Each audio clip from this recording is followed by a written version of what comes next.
Clip number 42۔ اس میں انشاءاللہ عز و جل آپ سورہ بقرہ کی آیت نمبر 123 سے 125 کی تلاوت قرآن، ترجمہ اور تفسیر صراط الجنان سنیں گے۔ بسم اللہ الرحمن الرحیم۔ ترجمہ: اللہ کے نام سے شروع جو نہایت مہربان رحمت والا ہے۔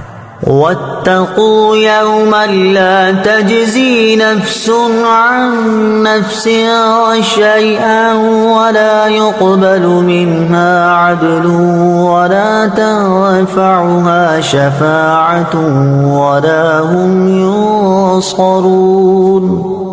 ترجمہ: اور اس دن سے ڈرو جب کوئی جان کسی دوسری جان کی طرف سے کوئی بدلہ نہ دے گی، اور نہ اس سے کوئی معاوضہ لیا جائے گا، اور نہ کافر کو سفارش نفع دے گی، اور نہ ہی ان کی مدد کی جائے گی۔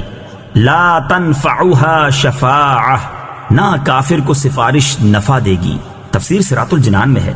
یہاں بنیادی طور پر ان یہودیوں کا رد ہے جو کہتے تھے ہمارے باپ دادا بڑے بزرگ تھے، وہ ہمیں شفاعت کر کے چھڑا لیں گے۔ انہیں فرمایا جا رہا ہے کہ شفاعت کافر کے لیے نہیں ہے۔ گویا یہاں کافر کا بیان ہے کہ کافر کی طرف سے کوئی بدلہ نہ بنے گا، اور نہ اس سے کوئی معاوضہ لے کر اسے چھوڑا جائے، اور نہ کوئی اس کی شفاعت کرے گا، اور بالفرض اگر کوئی کرے تو کافر کے حق میں شفاعت قبول نہیں کی جائے گی، اور نہ کافروں کی مدد کی جائے گی۔ کافروں کے مقابلے میں مسلمانوں کی شفاعت بھی ہوگی، جیسے قرآن میں 20 جگہ ہے، اور مسلمانوں کی مدد بھی ہوگی، جیسے بخاری اور مسلم کی حدیثوں میں ہے کہ نبی کریم صلی اللہ تعالی علیہ وآلہ وسلم قیامت میں جگہ جگہ اپنے امتیوں کی مدد فرمائیں گے۔ وَإِذِ ابْتَلَىٰ إِبْرَاهِيمَ رَبُّهُ بِكَلِمَاتٍ فَأَتَمَّهُنَّ قَالَ إِنِّي جَاعِلُكَ لِلنَّاسِ إِمَامًا قَالَ وَمِن ذُرِّيَّتِي قَالَ لَا يَنَالُ عَهْدِ الظَّالِمِينَ۔ ترجمہ: اور یاد کرو جب ابراہیم کو اس کے رب نے چند باتوں کے ذریعے آزمایا تو اس نے انہیں پورا کر دیا۔ اللہ نے فرمایا میں تمہیں لوگوں کا پیشوا بنانے والا ہوں۔ ابراہیم نے عرض کی اور میری اولاد میں سے بھی؟ فرمایا میرا عہد ظالموں کو نہیں پہنچتا۔ وَإِذِ ابْتَلَىٰ، اور جب آزمایا۔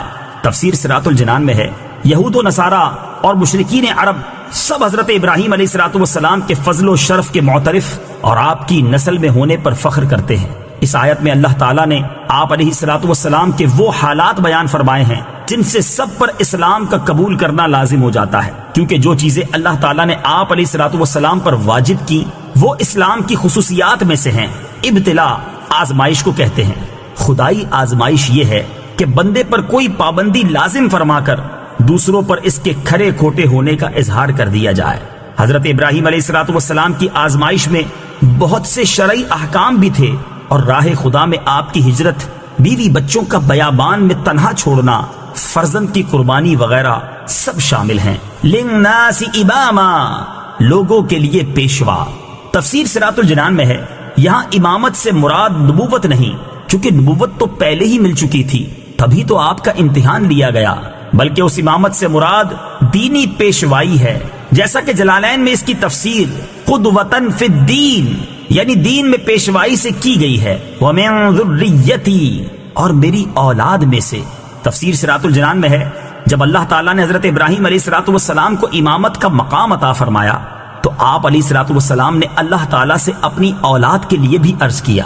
اس پر فرمایا گیا کہ آپ کی اولاد میں جو ظالم ہوں گے وہ امامت کا منصب نہ پائیں گے، کافر ہوئے تو دینی پیشوائی نہ ملے گی، اور فاسق ہوئے تو نبوت نہ ملے گی، اور قابل ہوئے تو اللہ تعالیٰ اپنے کرم سے جسے جو چاہے گا عطا فرمائے گا۔ اس سے معلوم ہوا کہ کافر مسلمانوں کا پیشوا نہیں ہو سکتا، اور مسلمانوں کو اس کی اتباع جائز نہیں۔ یہ بھی معلوم ہوا کہ اپنی اولاد کے لیے دعائے خیر کرنا سنت انبیاء ہے۔ یہ بھی معلوم ہوا کہ اللہ تعالیٰ کوئی نعمت عطا فرمائے تو اولاد کے لیے بھی اس کی خواہش کرنی چاہیے۔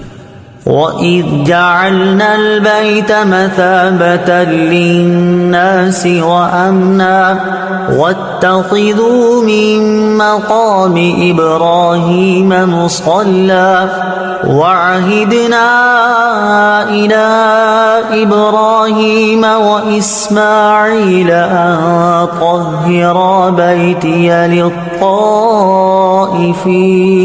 أَن طَهِّرَا بَيْتِيَ لِلطَّائِفِينَ وَالْعَاكِفِينَ وَالرُّكَّعِ السُّجُودِ۔ ترجمہ: اور یاد کرو جب ہم نے اس گھر کو لوگوں کے لیے مرجع اور امان بنایا، اور اے مسلمانوں تم ابراہیم کے کھڑے ہونے کی جگہ کو نماز کا مقام بناؤ، اور ہم نے ابراہیم و اسماعیل کو تاکید فرمائی کہ میرا گھر طواف کرنے والوں اور اعتکاف کرنے والوں اور رکوع و سجود کرنے والوں کے لیے خوب پاک صاف رکھو۔ وَإِذْ جَعَلْنَا الْبَيْتَ، اور جب ہم نے اس گھر کو بنایا۔ تفسیر صراط الجنان میں ہے بیت سے کعبہ شریف مراد ہے، اور اس میں تمام حرم شریف داخل ہے۔ مثابہ سے مراد بار بار لوٹنے کی جگہ ہے۔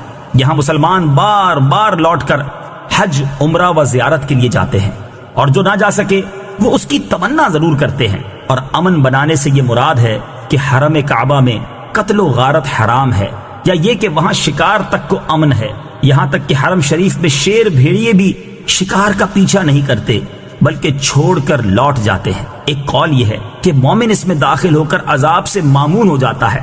حرم کو حرم اس لیے کہا جاتا ہے کہ اس میں قتل، کلپ نمبر 42 شکار حرام و ممنوع اس میں انشاءاللہ زبدل سورہ بقرہ کی آیت نمبر 126 سے 128 تک کی تلاوت قرآن، ترجمہ اور تفسیر صراط الجنان آپ سماعت کریں گے۔ کلپ نمبر 43 کھڑے ہونے کی جگہ کو نماز کا مقام کلپ بناؤ۔ نمبر تفسیر 44 میں ہے اس میں انشاءاللہ زبدل قرآن پاک کی سورہ بقرہ کی آیت نمبر 129 سے لے کر 132 کی آپ تلاوت قرآن، ترجمہ قرآن اور تفسیر صراط الجنان سنیں گے۔ مبارک کا نشان تھا، اسے نماز کا مقام بنانا مستحب ہے۔ ایک قول یہ بھی ہے کہ اس نماز سے طواف کے بعد پڑھی جانے والی 2 واجب رکعتیں مراد ہیں۔